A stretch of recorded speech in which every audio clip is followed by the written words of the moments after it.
আসসালামু আলাইকুম। কেমন আছেন সবাই? আশা করি ভালো আছেন। আমিও আলহামদুলিল্লাহ ভালো আছি, আপনাদের দোয়া ও ভালোবাসায় আর আল্লাহর রহমতে। চলে এসেছি আবারও রান্নাঘরে। আর আজকে রান্না করব মিষ্টি ভাত। তো আমি এখানে চাউলটা আগে থেকেই পানি দিয়ে 10 মিনিট ভিজিয়ে রেখেছিলাম। চাউলটা ভিজিয়ে রাখলে এটা হচ্ছে ভাতটা ঝরঝরে হয়, সেজন্য 10 মিনিট পরে চাউলের পানিটা ঝরিয়ে নিয়েছি।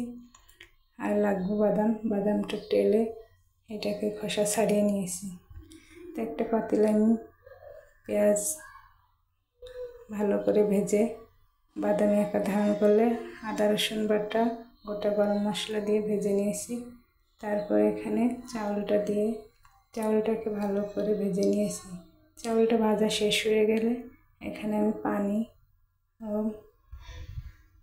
কাঁচামরিচ তেজপাতা দিয়ে ভালো করে নিয়েছি। এটাকে নেওয়ার পরে এখানে আমি বাদাম ও কিশমিশ দিয়ে দিচ্ছি। যে বাদামটা আমি ভেজে খোসা ছাড়িয়ে নিয়েছিলাম। এখানে আমি চীনা বাদাম দিয়েছি, আপনারা চাইলে কাজু বাদাম কিংবা পেস্তা বাদামও দিতে পারেন, যার যেরকম পছন্দ অনুযায়ী দিবেন। আর আমি এখানে পোলাও চাউল ব্যবহার করেছি, আপনারা যদি চান এখানে আতপ চালও ব্যবহার করতে পারেন। আর এটা আমাদের গ্রামের একটি খাবার। আপনারা অনেকে মিষ্টি পোলাও কে মিষ্টি ভাত যে যাই বলেন, এটা হচ্ছে আমরা মিষ্টি ভাত বলেই চিনি বলি। আর পোলাও রান্না করে তখন হচ্ছে এমনি সাদা পোলাও রান্না করে, সেখানে কোনো মিষ্টি ব্যবহার করা হয় না। আর এটাতে আমরা মিষ্টি ব্যবহার করি আর কি, এই জন্য এটাকে মিষ্টি ভাত বলে। যাই হোক, এক একখানের খাবার এক এক রকম, যার যার রুচি অনুযায়ী। আমি এখানে পোলাও চালটা নিচ্ছি, আপনারা আতপ চালই নেবেন। তো এটা তো আর শুধু খাওয়া যাবে না, শুধু ভাত তো আর খাওয়া যায় না, সেজন্য এখানে আমি কিছু মুরগি নিয়েছি আর সঙ্গে কিছু আলু, এগুলোর আমি ভালোভাবে কষিয়ে নিচ্ছি, কারণ শুধু ভাত তো আর খাওয়া যায় না, কিছু তো লাগে। তো মাংসটা এদিকে আমি রান্না করে নিচ্ছি। ভাতটা দমে দিয়ে তাড়াতাড়ি মাংসটা হয়ে যাবে। দেখুন আমি মাংসটা রান্না করে নিচ্ছি। মাংসটা হতে এদিকে ভাতটাও কিন্তু হয়ে এসেছে প্রায়। দেখুন পানি শুকিয়ে গেছে একেবারে ঝরঝরে। এখন আমি এখানে পরিমাণ মতো কিছু চিনি দিয়ে দিব। আপনারা আপনাদের পছন্দ অনুযায়ী চিনিটা ব্যবহার করবেন।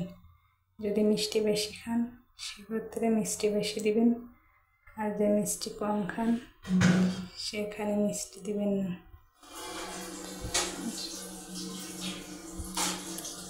অল্প পরিমাণে মিষ্টি দিবেন। আর আমার এটা কিন্তু হয়ে গেছে। আর চিনিটা গলা পর্যন্ত আমি এখানে অপেক্ষা করব এবং আরও 5 মিনিটটা দমে রেখে দিব। দেখুন ভাতটা কিন্তু অনেক ঝরঝরা হয়েছে। আর যারা এখন আমার পেজটি ফলো করেন নাই, অবশ্যই ফলো করে আমার পাশে থাকবেন। আর আমার ভিডিওটি যদি ভালো লাগে তাহলে লাইক কমেন্ট করে শেয়ার করে দিবেন। তো আমার ভাতটা কিন্তু এখানে হয়ে গিয়েছে, আমি এখন এটাকে নামিয়ে নিব।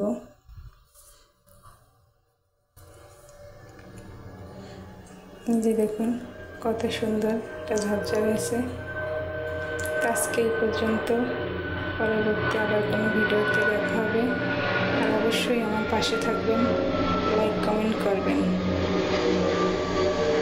সবাইকে সাপোর্ট করলেই তো সামনে এগিয়ে যেতে পারবো, একা একা তো এগিয়ে যাওয়া সম্ভব না।